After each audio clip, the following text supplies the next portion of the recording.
Sige, umpisa tayo sa simple. Headache, migraine, dizziness, vertigo. 4 na simpleng sakit. Ano ang pagkakaiba-iba? Ang headache ay pagsakit lamang ng ulo. Ang migraine, higher level of pain. Pag sinabing migraine, hindi po yan pagsakit, kundi pagkirot sa Tagalog. At kapag migraine, yung kirot po nanggagaling sa likod hanggang sa harap. Yun po ang migraine. Malinaw? Marami kasi dyan, sumakit lang yung ulo, may migraine ako. Pasosyal. Hindi naman alam ang spelling. Ang dizziness ay pagkahilo. Ang vertigo ay pagkawala sa balanse.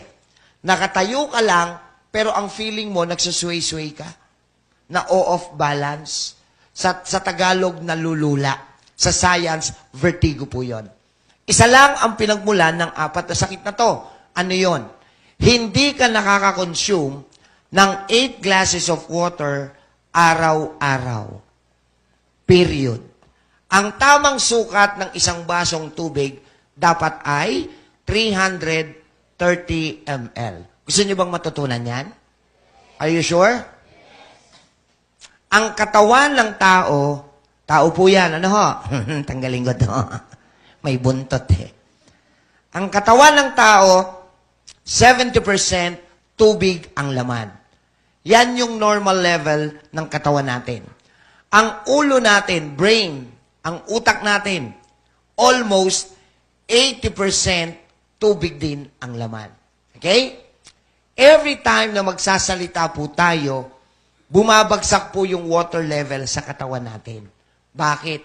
Kasi habang nagsasalita po tayo, nagre-reproduce tayo ng laway.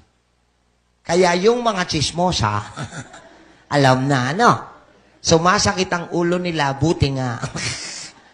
Dapat nga dyan sa mga yan, stroke agad. Okay, may tinatamaan. Okay, pag po kayo ay, nagpupuyat, umihi, bababa yan. Dumumi, bababa. Pinawisan, bababa. Pero ang hindi alam ng marami, pag may bisyo po kayo, doble po ang nawawalang tubig sa loob ng katawan. Ang sigarilyo at alak ay nakakasunog ng tubig sa loob ng katawan natin ng doble pa kaysa pag pinagpawisan ka.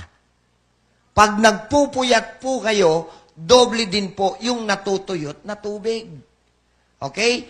Ang tawag namin dito, dehydration. So, sa madaling salita, bumagsak sa 70% yung tubig sa katawan